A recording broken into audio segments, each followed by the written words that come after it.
Welcome students. आज हम discuss करेंगे बेल्ज़ेबब की फर्स्ट स्पीच के बारे में। तो इससे पहले हमने सैटर्न के फर्स्ट स्पीच को डिस्कस किया जो कि सैटर्न ने बेल्ज़ेबब को दिया। तो अब बेल्ज़ेबब रिस्पॉन्स कर रहे हैं सैटर्न को।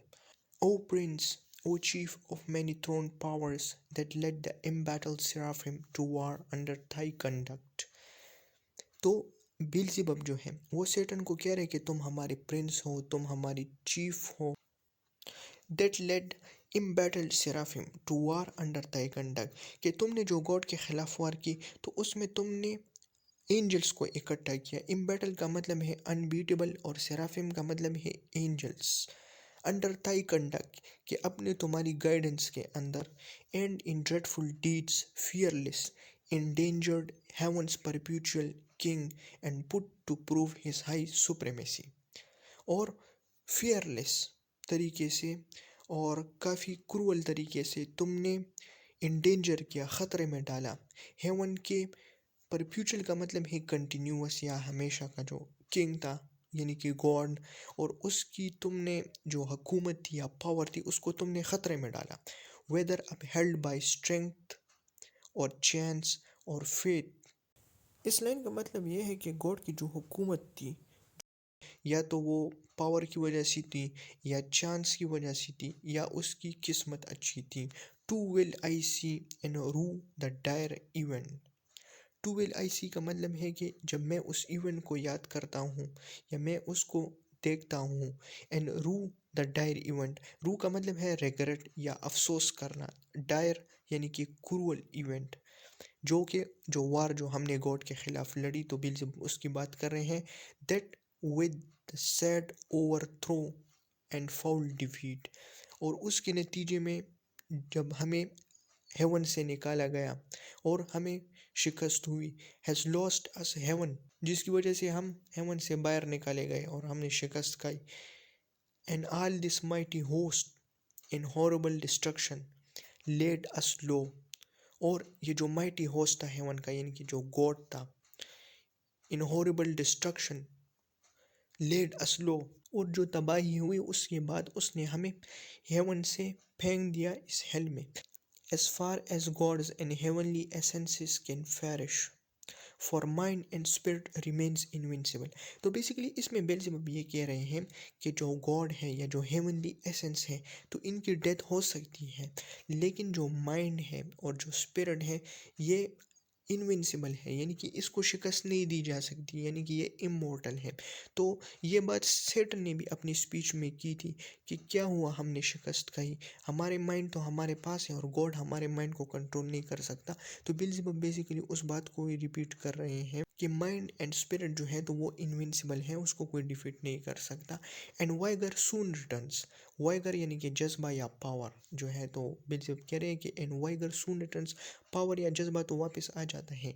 दो ऑल ओवर ग्लोरी एक्सटिंक्ट, लेकिन जो हमारी जो शांति वो एक्सटिंक्ट हो गई, वो ख़त्म हो गई। And happy state here swallowed up in endless misery, यानी कि जो हम हैप्पी स्टेट में थे, जो हमारी खुशी थी वो अब ख़त्म हो गई है इन endless misery.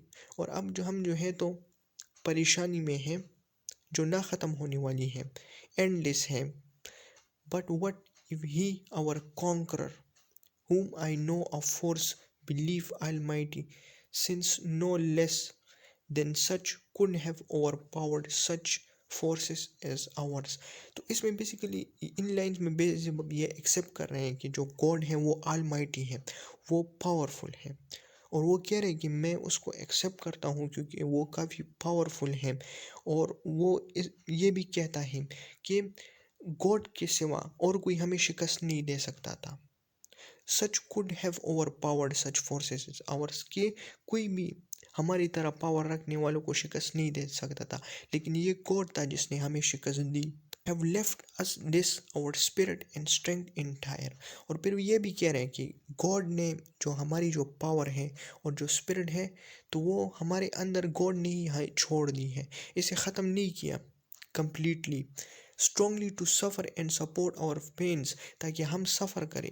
that we may so suffice his vengeful ire, or do him mightier service as his thralls by the right of war, ताकि हम उसको सेटिस्फाई करें और डू हिम माइटियर सर्विस, और हम उसके लिए जॉब करें, यानी कि हम उसके लिए उसके हुक्म को माने, उसके सामने सबडू करें।